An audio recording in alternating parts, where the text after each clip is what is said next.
Hey, OnScript listeners, this is Matt Lynch coming to you from Regent College in Vancouver. This is an episode we released a little while back on our Biblical World podcast. Did you know we had that podcast? And wanted to re-release it here on OnScript. Hope you're all having a good holiday season, good Christmas, and wish you all a Happy New Year. We'll be out with new episodes in the new year, both on OnScript and Biblical World, so stay tuned. Thanks for listening. Thanks for all your support and encouragement throughout the year. Well, I'm delighted today to be talking with Jason Staples, who has a fabulous book, The Idea of Israel in Second Temple Judaism. I highly recommend it to our listeners. And so it's a real treat for me, Jason, to spend some time talking with you. Thanks for coming on the Biblical World podcast. Well, thank you so much for the invite, and really the pleasure is mine here. I've listened actually to every episode in the back catalog, so this is really a delight. Oh, well, great. And before we dive into your book, I was looking a little bit at your history, and it seems that before you finished your PhD and are this thriving New Testament scholar, you had like a earlier career. You worked in sports media. So I'm trying to find the connection between what you're doing now and sports media. Tell us a little bit about what that sports media job was all about. So actually, I'm actually still working in sports media. That's actually my primary source of income, since I haven't been able to land a permanent job in academia, and can't feed my family on adjunct income. So I actually make most of my living by doing football analysis, that sort of thing, for a variety of different outlets. And that, I got into that basically as a sort of as an accident, because I got asked to do it early in grad school by some contacts that I had from playing college football. It was like, hey, you write well, you can explain this stuff. Why don't you want to do this for us? And it was like, oh, sure. And then, I had a lot of media experience on both the production side and in front of camera and that sort of thing going into college. And so that allowed me some of the flexibility and made it easy to build on some things as I got more opportunities. So really, there's not a whole lot of links between what I'm doing on the scholarship side and that, other than that I'm really driven to try to explain complex things in a way that helps people understand what's going on, to try to wrap our minds around different things. And that's really what I try to do in a lot of my coverage on that side, is to basically explain, like, here's why this happened. Here's the hidden things that you as a fan may not see that actually contributed to what happened here. So that's kind of been my role on that side of things. And that's the kind of common link. Yeah. Well, I was really excited. You were a Seminole. Now, I have to say, my cousin's husband and their son is a Gator, but I don't want to go there. I grew up, I was born in Pittsburgh, grew up a Steeler fan, as anybody is. It just is, it's a birthright. So I'm a Steeler fan, and my name is Lynn with no E on the end. And so I felt a real kindred spirit with Lynn Swann, the wide receiver. And I think that was your position, wasn't it? Wide receiver? It was. And Lynn used to actually come into our and work out in our weight room whenever they would cover games and all that. And so I got to chat with him years ago, back when he would cover our games. We'd be in there working out the week of, and he'd come in and, ask all sorts of different things. And I love Lynn Swann. He's a great guy. Man, I felt like, I was a kid at the time, but I really felt that there was probably some distant shared ancestor. Now, if you look at me and you look at Lynn Swann, you would say, no, Lynn Cohick, you are completely wrong on that. But man, did I idolize him. And I have since thought, wow, when I get to heaven and I have my raised and glorified body, will I be able to catch footballs like he did? Wouldn't that be so cool? And then when you're tackled, it doesn't hurt because you have your raised and glorified body. And anyway, right now, for you who cannot see the podcast, Jason is looking at me slightly in disbelief, like, oh my word. But I'll tell you, just this morning in the Wall Street Journal, I was reading an essay by another sports writer. Her name is Joanna Cohen. And she talks about her hero being Joe Montana and growing up really admiring him and the work ethic, and I thought, yeah, I remember Jerry Rice and his work ethic, and that inspired me. And Lynn Swan inspired me to be, well, the athlete that I could be, given the gifts and talents, such as they are, that God has given me. But anyway, yeah. So when I saw that now, I didn't even know that Lynn Swan. Okay, now I'm really jealous. I'll have to deal with my jealousy here. Well, and it also says in your background that you're a voice actor, which does seem to go with your media interests. And I saw way back in your early studies, you did explore a little bit the classical arts, like play and theater. Does that hold any interest to you, or do you feel like media today and the ways that art was communicated in the ancient world, are they connected at all? Do they have any overlap, or is it just really a brand new day? Well, I think the general way that people communicate and what resonates with human beings has really never changed. I mean, the technology is really what's changed.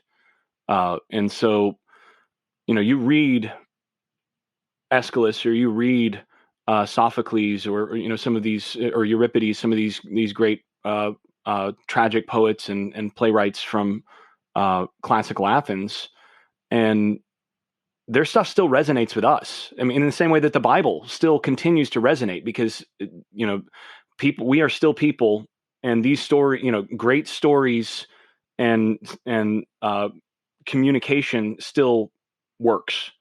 The difference is that we have different tools that we can use to be more immersive than what they had, and certainly more than reading on a page. But yeah, it's that was something Florida State had a really, really good classics department, and I was fortunate to take advantage of a lot of that, spending a lot of time learning, doing a lot of Greek translation of things like Aeschylus, for example, who really, I learned very quickly that Greek is a lot of different languages, not one, because I got into first day of that class, and it was actually the day after drop ad, because there'd been a quirk in the schedule. And I jumped up a level to try to tackle that. I was like, yeah, I feel good about my Greek. And then I got in there, and he tells us to sit down and start, translating on site. This is an upper level class. And I looked at my page, and I actually closed the book again, looked at it again, and was like, do I have the right thing here? I didn't recognize the language. It's a completely different thing. So you do get a little bit of different complexity there, but that class taught me a lot, just in terms of my limitations. I'll tell you that.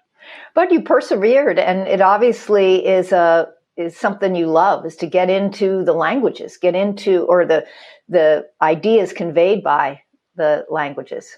No doubt. Yeah, that's central. I think, I can't emphasize enough how important it is to really to learn as much of not just the biblical languages, but any opportunity we have to learn other language is good, because it's a whole new way of thinking.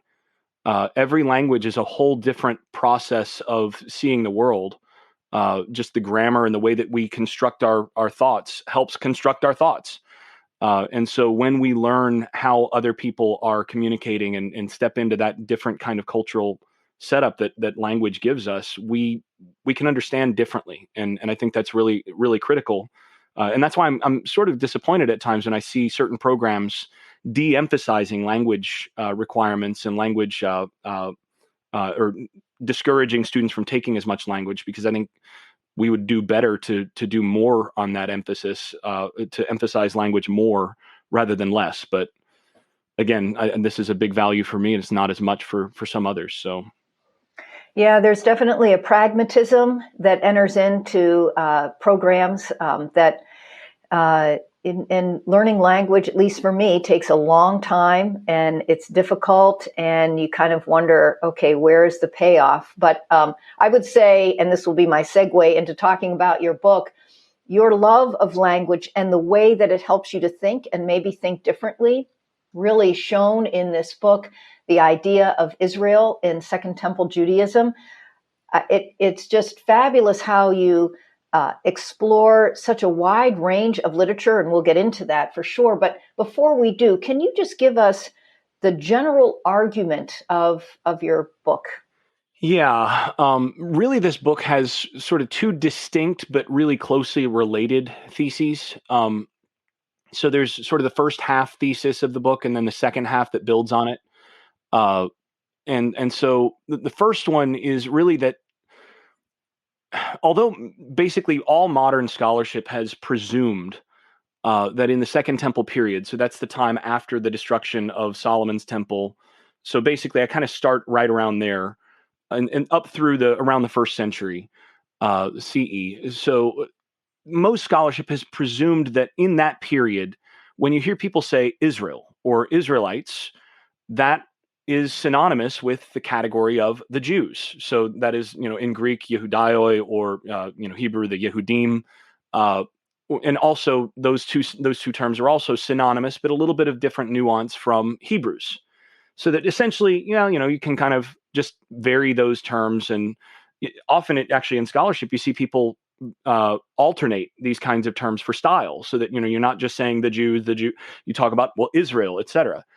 And the thing is, there were some quirks of how these terms and categories were used in the literature of this period that really stood out to me on saying, it doesn't really seem like they are exactly synonymous. So that was really what I'm working at in the first part of the book. And my thesis there is that they're not, in fact, these three terms are not in fact synonymous, but instead Jew or the Jews are a subset of a larger category, Israel. So that they're not identical, they're not coextensive. And specifically, Jews are the subset that is derived from the southern kingdom of Judah, right? So Jew is really just a way of saying Judahite, which is how the term originated, right? And my argument is that never really disappears. That distinction never goes away in the Second Temple period. And that Israel remains throughout the Second Temple period a larger category that includes those who are associated with and descended from the northern kingdom of Israel, who are not from Judah, which means that by definition, you have non-Jewish Israelites through the whole period, or people who could be categorized as such, that not all Israelites are Jews, although Jews are also Israelites. And so that's the first sort of thesis. And then, Hebrew I also treat in there as well, although a little bit less, in that Hebrew is, and I agree with a couple others who had proposed this before me, that it appears to be consistently treated as a linguistic term throughout the Second Temple period. So every time we see it used, at least in Greek literature and also in some other cases as well, it seems to be referring to, say, Semitic speakers who may or may not necessarily be Jewish, as opposed to, say, speakers of Greek or something else. And that seems to be what the term comes to mean, although it probably meant something a little bit different earlier on, in the first temple period, Iron Age with the Apiru and all these things. So that's the first part of the book, is basically that these three terms are actually distinct, and specifically that you have a set and subset relationship between Israel and Jews. And then once we recognize that sets up the second thesis of the book, that once we recognize that distinction works that way, we can understand a lot of prophetic or restorationist texts more clearly. So essentially, that second thesis is that a large number of early Jewish texts show an expectation that God is going to restore the whole people of Israel. And if we read that language carefully, they're not saying God's going to give political independence to the Jews. They're expecting something significantly larger than that. They're expecting that both Jews and the non-Jewish Israelites from the other tribes that are associated with the northern kingdom, most of whom are then understood variously as having been scattered among the nations. They're out there in some fashion, and there's not exactly a monolithic sense of exactly what's gone on with those tribes. But there is that expectation that there's going to be this set of non-Jewish Israel that's going to join the Jewish portion of Israel in this 12 tribe restoration when God actually restores his people as promised. And that this expectation is really common in the Second Temple period, never really disappears, whether in the land or in the diaspora. And so those two theses really comprise the sum total of the book. Yeah, no, and it was fascinating to me, and we'll dive into various pieces of this. Let me ask you though, in terms of it, I know we can't get into the minds of diaspora Jews per se. On the other hand, I'm going to ask you about that. If you're a Jew living in the first century BC in Alexandria or some city in Asia Minor, and you have this restoration eschatology, how does that fit with your own settledness, if you will, in your life, in the city? How does that work out? And I say this because I was raised on the theory that diaspora Jews are comfortable in their diaspora. They're comfortable in their identity as those who follow, the one true God, the God of the Bible. But they're not desiring something more. So can you talk a little bit about where you would fall in that whole discussion? Yeah, and that's I've got a full chapter on this because this wound up being something that was really an important question to address, because this has been become an increasingly popular way of thinking about this. That, well, once you get Jews, that the sort of period of exile ends, and you have the ability to return to the land, at least in theory. And if you stay in exile, well, that means that you've obviously found a home in exile, and Jerusalem may be the motherland, but the exile is a patria, and Jews thrive in exile. It's not like Jews are constantly regarding themselves as in captivity throughout this whole period. And I think that's fundamentally right, but that also doesn't negate the expectation of something better in the future. And I think that's the part that has kind of gotten forgotten about this. And actually, in the chapter, one of the comparisons that I make is, modern evangelical Christians, for example, in the United States, are, the United States is home. They're not, imagining that they're, enslaved or exiled in some way. They're American citizens who get elected and run government and all these sorts of things. And Jews all over the diaspora are thoroughly involved and enmeshed in these societies. But at the same point, a fairly large number of evangelical Christians expect that Jesus is going to return, and that there's going to be this radical shift in how the government of the world works, and that and do characterize their current state in the world as quasi-exilic, awaiting this revelation of the Messiah who's going to come and bring this better thing. So just because things are going fairly well, and just because it's home for the present, doesn't mean that you don't expect this massive, great restoration that's going to be a radical shift and an improvement. And that's, I think, what we do see throughout this period. And the other thing, I mean, others have observed this as well, but the other thing we can't forget is that even though Jews thrived throughout this period in, say, Alexandria or whatever, there still were these punctuated moments of persecution and pogroms against Jews. I mean, there have been historically. And when you're in Alexandria and suddenly the wrong people come into power and decide, we're going to persecute the Jews, and the Jewish quarter is going to be embattled, that's the sort of thing that then obviously reminds everybody of this eschatology that's there, that brings that more to the fore. So when you have a diaspora revolt in the 100 teens, for example, there's something that's underlying that's beyond just the political stuff. So I think that the idea that you have sort of a positive diaspora Judaism that drops any sort of eschatological or restoration expectations misses the complexity of how humans actually work in terms of theology, held theology, and expectations for the future with, the realities of every day. Just because you expect a good future doesn't mean you don't think things are, pretty okay for you right now, and that you're living in the present. So I try to draw a distinction between that there remains when you read the prophets in the synagogue and the diaspora, you're still hearing the promise of restoration. But then you go back and, in the day to day, you're still, selling fish in the market, and, it's a pretty good life. I mean, that's the kind of thing that I'm trying to draw a distinction from. And I think historically there's been too much of a sort of swing on one end or another where, Jews are all in sort of huddled enclaves awaiting the Messiah in darkness, or, Jews are happily out there, having forgotten any notion of restoration. And I think it's more nuanced and complex than that.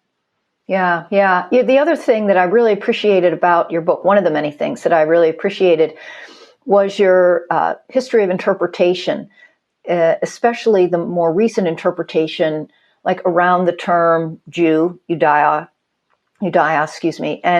and how our own ideas, certainly the rise of Nazism, and that affected the interpretation of that term, and even more broadly, and maybe you can comment on this, even more broadly in the 1800s with the rise of pogroms in various places, and then within the Jewish community itself, various understandings of Zionism, and just, that kind of all over the map with that. You dive in pretty deeply into just how New Testament or scholarship in general would have looked at the term Judaios. Can you unpack that a little bit? Because I think some of the ways we've thought about that still can influence our expectations for today. Yeah, I think interpretation always involves the perspective of the interpreter. There's no way around that, right? And I'm not an exception to that either. But it's critical that we're always examining our own perspective to see where we might be adulterating the data, adulterating our interpretation of the data. And that's one of the things that I really focused on at the beginning of this. And early in this project, I mean, this was something that I'd come to the conclusion that these terms were related in a subset manner. But then when I started sort of pulling out the thread of where the default sort of positions were in the field and how those had been established, I was surprised that to learn that basically the most common way of thinking about this, and that is that the term Judaios or Jew is an outsider term that is used by outsiders, and then insiders sort of use that term by accommodation. And Israel or Israelite is a term that's, the preferred insider term of Jews. I found this, and I kept seeing it cited or repeated, and eventually found the source. And the source is actually for this theory is the TWNT or the TDNT, the Theological Dictionary of the New Testament, specifically an article by K.G. Kuhn, where he makes this case. He says, these terms are used, and there does seem to be a different nuance. They're used in different contexts. And here's how it seems to work: that, Israelite is the preferred nomenclature of the people themselves. But when they're talking with outsiders, or when outsiders are referring to them, you get the term Jew or Judaios. And, this term, he comments, the outsider term, sometimes appears with this sort of depreciatory nuance. It kind of has a negative coloring at different points. And of course, some others who had come along before me, I mean, Shia Cohen observes this, and Maurice Casey has a brilliant article on this that that really helped me on this. They observe that there's actually no ancient evidence of anybody using that term in a derogatory or depreciatory fashion. It's like, well, he makes this comment, but it doesn't. Well, why would he make that comment then? Well, if you go to Germany in the 1930s, when Kuhn wrote that article, that's exactly how things worked. To call someone a Jew, Juden, to say Jude or, Juden, that was a slur. It actually became used in that way. Whereas the various German communities, they preferred to be called Israelite communities or Israelitische Gemeinde, right? This is what the way that they worked. So what I basically observe is that Kuhn superimposes the perspective that he's familiar with, where if you want to show a Jewish person respect in the Germany of the 1930s, you refer to that person as an Israelite. If you want to refer to them in, sort of that derogatory way, as an outsider, then you refer to them as Jews. And actually, there's a book by Baker who observes that this coloring still applies to some degree in the modern world. And so, that unfortunate reality, I think, caused Kuhn, who, sort of burying the lead here a little bit, but Kuhn himself was one of the first 1,000 people to join the Nazi Sturmabteilung and join the Nazi Party. I think it was in 1933. I mean, he was early on this, and wrote for the Institute for the Study of the Jewish Question, the Nazi anti-Jewish think tank. This is not, he's not an unbiased, impartial observer here. And the model that he sets up that doesn't actually accord with the data is completely in keeping with what you would expect if someone from his era with his ideological bent happens to have superimposed their own perspective on the texts.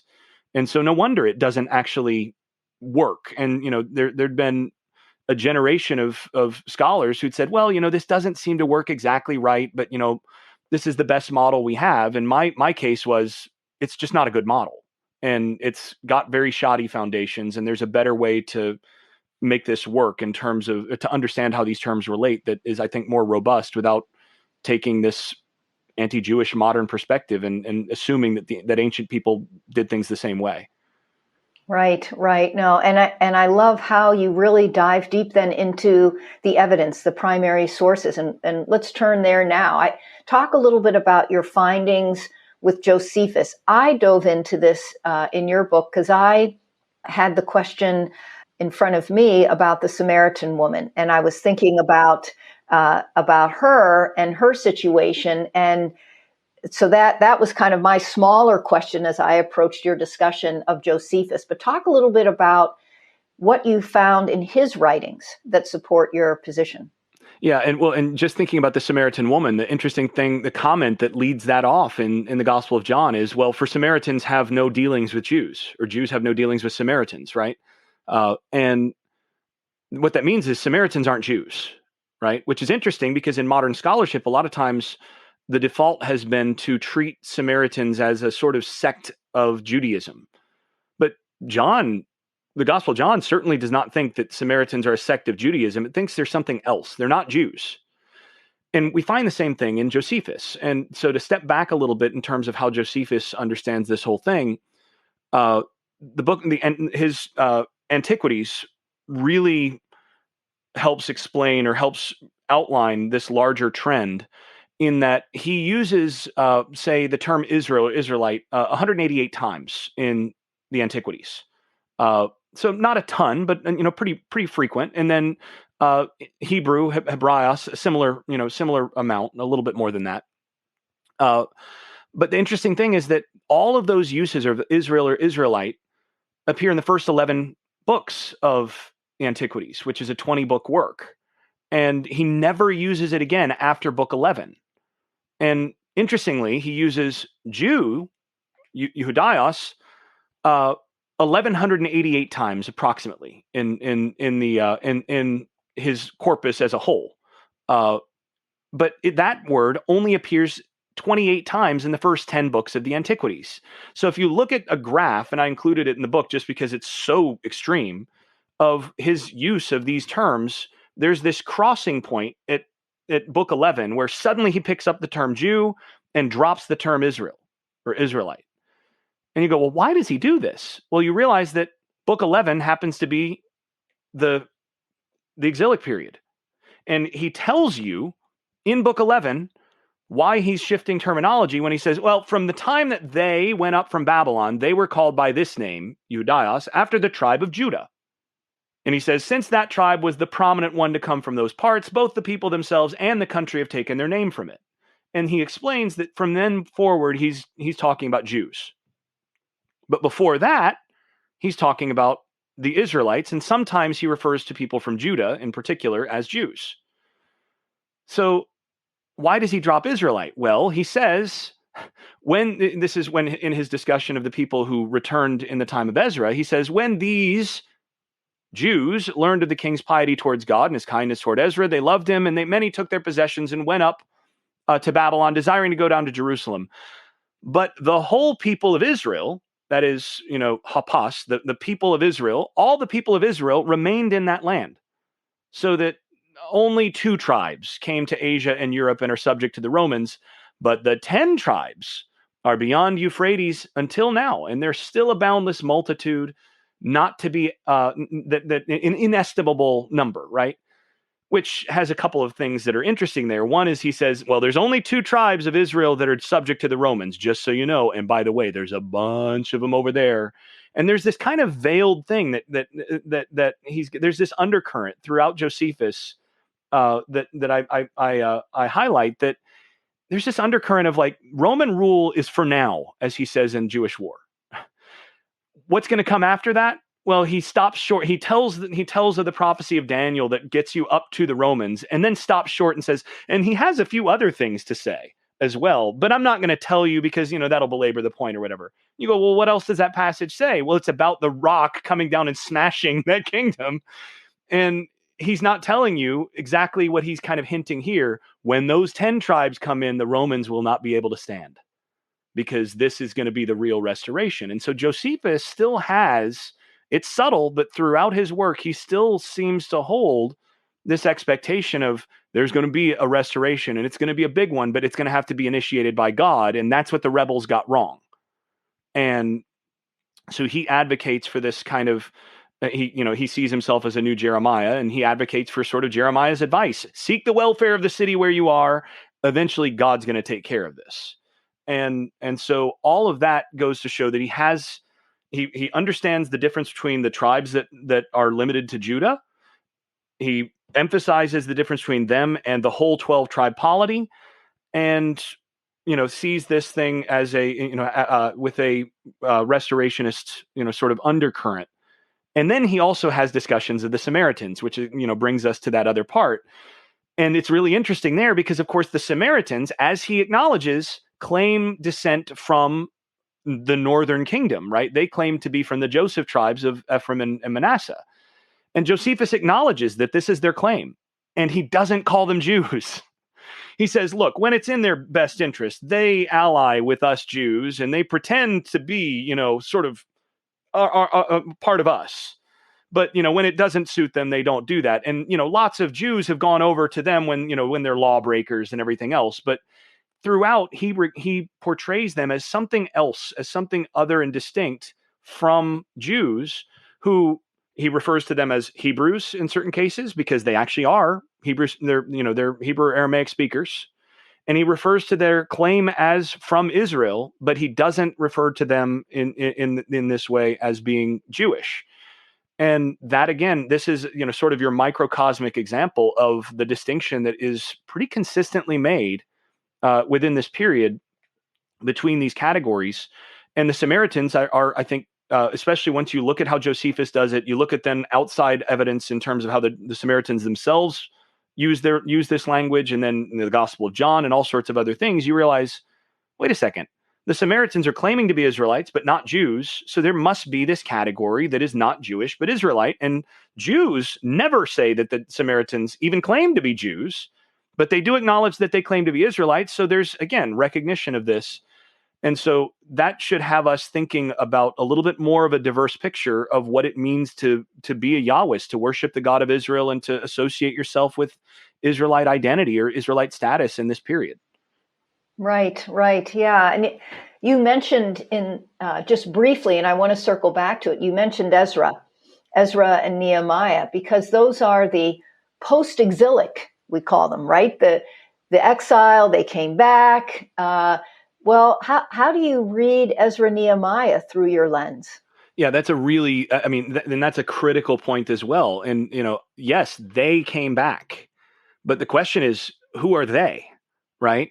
And as Josephus, said in the quote that I just mentioned, they went up from Babylon, but who were they? He says, well, it was the 2 tribes that came to that returned, and the rest of Israel stayed over there. So he draws that distinction, and that's one of the first things that I highlight in my chapter on this, where when you look at Ezra and Nehemiah, you've got this Israel language, and there's this constant sort of overt expectation, overt language of Israelite restoration. But at the same point, very early in the book, it tells you up front that you don't actually have all of Israel returning. Who returns? You get leaders from 3 tribes along with a group of others, and then notable by their absence are everybody else, right? It tells you that, well, these are the people from Levi, these are the people from Judah, and these are the people from Benjamin. And then you're kind of expecting, like, okay, where's the rest? And instead of that, you get conflict between the people from Samaria and the people from Jerusalem. And you get, all these problems that keep creeping up in the narrative that are suggesting that this reunified, restored Israel has not happened. And, there are a couple of really strong examples of this that show this, where, first of all, you have that some from Judah and Benjamin and the priests and Levites arose and returned. That's what it tells us. It doesn't tell us all Israel returned. Secondly, when you compare, for example, the dedication of the Second Temple with the dedication of Solomon's temple, of which it's aware. I mean, it models to some degree. It's telling on what happens with Solomon. Well, Solomon's temple, you have, they offer 22,000 oxen, 120,000 sheep. There's no sin offering that's offered. And the glory of God descends in fire and smoke, fire and cloud, right? The cloud of glory. In the Second Temple, you have 100 bulls, 200 rams, 400 lambs. And then it concludes not with a grand prayer like with Solomon and the glory descending, but with the elders of the Jews in verse 6, in 6:14, offering a sin offering of 12 male goats corresponding to the number of the tribes of Israel. And the juxtaposition between the elders of the Jews, that is the 3 tribes that returned, offering 12 goats corresponding to the number of the 12 tribes of Israel, that underscores the absence, the lack of the others. And what I argue is that you're seeing in Ezra this idea that this sin offering, and it's not accidental that it's a sin offering, is sort of an effort to initiate the rest of the restoration. And that these elders are seeing themselves as kicking off the hopes of this revival. And they serve as that sort of vanguard on behalf of the rest of Israel, but the rest of Israel doesn't return. And, Nehemiah in his prayer says, we are slaves. We even this day, we are slaves. You have Ezra refers to thanks for having given us this little reviving. This is not the language of the prophetically promised restoration. This is the language of, well, we've got, it's better than it was, but and by the end of the book, you have failure of basically every thread. The temple has been used for impure purposes. Sabbaths are being broken. The people continue to intermarry. And Nehemiah, in the process of all this, says that you guys are adding on to the wrath on Israel. And well, if you're adding wrath on Israel, then that presumes that wrath is still on Israel. So what this tells me is that the way that we have typically read Ezra and Nehemiah as a sort of triumphal, like this is the end of the exile, and now Israel has returned, and now from now forward we can talk about this restored community. That's not what Ezra and Nehemiah actually depicts. It depicts a return of some people that is definitely not the promised return, because the people are still dealing with sin, and you don't have the rest of Israel having returned, and you don't have the unity between North and South. So despite the best efforts of its protagonists, and it actually, I think, is kind of critical of its protagonists in certain areas, there's a subtle critique of some of the things that they do. So, and interestingly, then, if you look at the history of interpretation of Ezra and Nehemiah in the Second Temple period, nobody interprets it as the end of the exile. Nobody. There's no Jewish document that I found from the Second Temple period that looks at the events of Ezra and Nehemiah and says, well, that's where the exile ended. Instead, you get stuff like in the Dead Sea Scrolls where, they point to that and they go, yeah, that definitely wasn't it. Or you get, First Enoch, where you have the animal apocalypse and a few people return, but it's an adulterated and flawed phenomenon, and there's huge critique of this. And in Tobit, well, they're going to return, but it's not going to be the thing. And then God's really going to do the big thing at the end. It's the end prayer of Tobit does that. So this is how it's consistently portrayed, and we modern interpreters have just sort of tended to brush all that by and go, look, it's the restoration, and it's just not the way that anybody's reading that. Right. Now, and I'm glad you mentioned Dead Sea Scrolls and First Enoch, because I know you look at just such a range of material, a range of genre. You also talk about the Maccabees a little bit, and especially maybe First Maccabees, which all of our listeners are incredibly smart, and some of them will be thinking about, well, what about First Maccabees, though? So talk a little bit about whether those works challenge the conclusions that you've drawn. Yeah, First Maccabees is really, in a lot of respects, it's the exception and I think of it as the exception that proves the rule in terms of how all this works, because First Maccabees is the one book that we find that repeatedly uses Israel or Israelite terminology to talk about the people, to talk about Jews, contemporary Jews, in this what we refer to as the post-exilic period. And you got to wonder why. Why is this? Why does this do what so many others don't?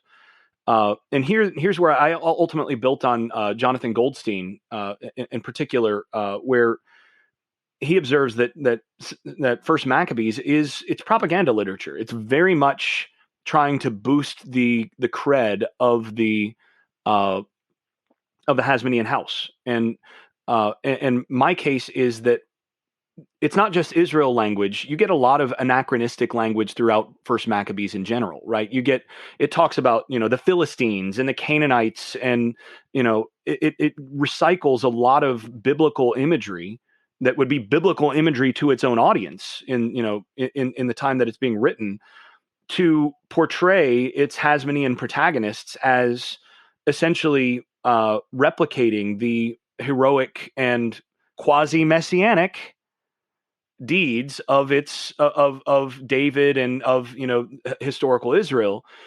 And my argument is that First Maccabees is actually pushing for the Hasmoneans and the Hasmonean kingdom as the sort of first stage of the restoration, and that as you get the Hasmonean expansions into the north, right, and you get some of the forcible conversions of the Edomites and things like that happen in that era, that this is a political program that is specifically trying to lay out and attempting to bring about the restoration that is expected. They're trying by their own.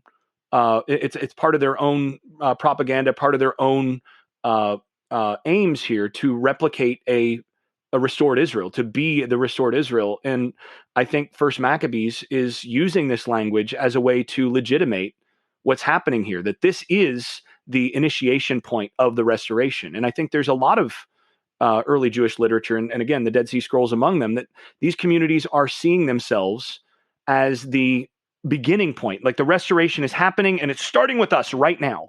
And I think First Maccabees is a good example of that, where it's not like the Hasmonean kingdom called itself Judah, right? Judea. But they had the hopes of becoming this Israel that is the language, this larger language that First Maccabees is using of these great events. And I think that sort of reinforces the distinction and the understanding of these terms, and also the eschatological expectations that these people are bringing in. Yeah. Well, and you've given us such a taste of just the incredible depth of your book. And so my next comment is not a criticism. It's just that as I was reading your book, I kept thinking, wonder what he thinks of Paul's letters. Wonder how he's going to, and and so I learned that you are writing a new book that is focused on Israel and Paul, and I was thrilled about that. I know that you have an article coming out in Harvard Theological Review on Romans 9. Has that come out yet? It comes out in April, I'm told. Okay. So not just yet. Wonderful.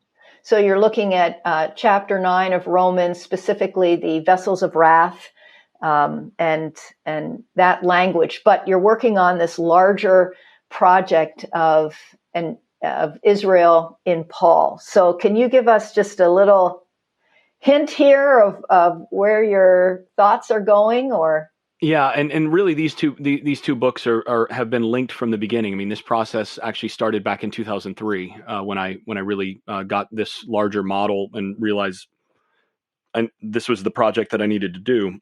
So I've been at this for a long time and had Paul in mind through most of it as well. The larger argument that I have here is that Paul, like his contemporaries, understands that Israel is not synonymous with the Jews, that Israel includes but is not limited to Jews. But then the question is, if Paul believes that Jesus is the Messiah who has come to restore and redeem Israel, then what he's going to be expecting is the restoration of all 12 tribes of Israel, right? That's what you would expect him to be proclaiming. And instead he runs around and he's talking about incorporating Gentiles, which has always been a little bit difficult to explain. Why do you have an apocalyptic Jew running around saying, we need to let the Gentiles in and participate in our, end time community here? So my argument here is that Paul is a very careful reader of the prophets. And I think this is post hoc, actually. I think, he sees Gentiles receiving the Spirit, whatever that looks like. And then, he and his communities are looking at that and going, okay, we got to explain this. And when they go back, they look at the prophets and they look at other things in Scripture and they say, wait a second, Hosea says to the northern kingdom, you are not my people, and I am not your God. This is, and Jeremiah refers to this as a divorce between God and his people, between God and the northern kingdom. And it's specifically to the north. It's to Israel, not to Judah. And he divorces them. They are not my people. And he says, you are going to be mixed among the nations. And I think Paul reads this and goes, so that's what happened. Who's not my people? Well, not my people is a pretty good synonym for Gentiles. And my argument is that Paul understands the bulk of the northern kingdom as having intermarried among the nations as the prophets had said they would. And so that means that the bulk of the northern kingdom of Israel, of those northern tribes, had ceased to be ethnically distinct from the nations as a result. But Paul argues that this does not nullify God's promise to those people and to their descendants. That God has not abandoned his promise to Israel simply because Israel has become indistinct from the nations. Israel still is, the promises still apply. And so my argument in this book, and I'm hoping they'll let me call it something like Paul and the resurrection of Israel. My argument from this book is that Paul argues that God is essentially resurrecting Israel by the incorporation of Gentiles who have received the Spirit. So the union of Jews together with Spirit-filled Gentiles then amounts to a rebuilt 12-tribe Israel, like the whole of Israel, all Israel in Romans 11:26 is about that, is Jews together with, and he says, interestingly, in 11:25, I don't want you to be ignorant of this mystery, but there's been a hardening, for a while, until the fullness of the nations comes in, right? And so, in this way, all Israel will be saved. What did the fullness of the nations have to do with all Israel? Why would all Israel? Why would you'd have this kai hutos, and in this way, all Israel will be saved? Why is this causally related? What's the logical or causal relationship between the fullness of the nations coming in and coming into what? Why does that amount to really critically important for the restoration of all Israel, the salvation of all Israel? Interestingly, that phrase, the fullness of the nations, does appear one time in early Jewish literature before Paul. And that's in specifically the Hebrew version of Genesis 48:19, where the patriarch Jacob crosses his arms and he blesses Ephraim with his right hand on the head of Ephraim. And when he's corrected, he says, oh, no, I know, the older brother's going to be fine. He's going to be a great people too. But Ephraim, he says, the younger one, his seed, he will be greater than his brother. His seed will become the fullness of the nations. Malo hagoyim. Now, this is almost never translated this way, but because it's a bizarre statement. His seed will become the fullness of the nations.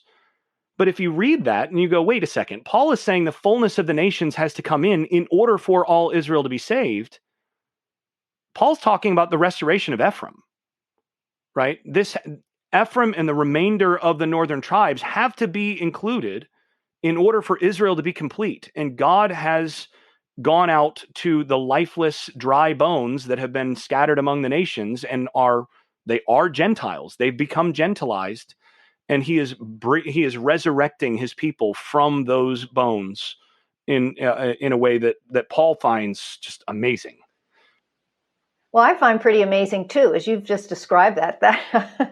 When is this book coming out? Because I'm very excited to read it. Yeah, it's under review right now. And I'm poking it, making a few, minor tweaks to this or that to, improve wording here and there while I'm waiting on the referee reports. But, we're expecting to get referee reports back sort of end of the spring. And then I'm hoping it'll be out within roughly a year. Oh, that would be great, Jason. I hope that it even comes out faster than that. Is it really...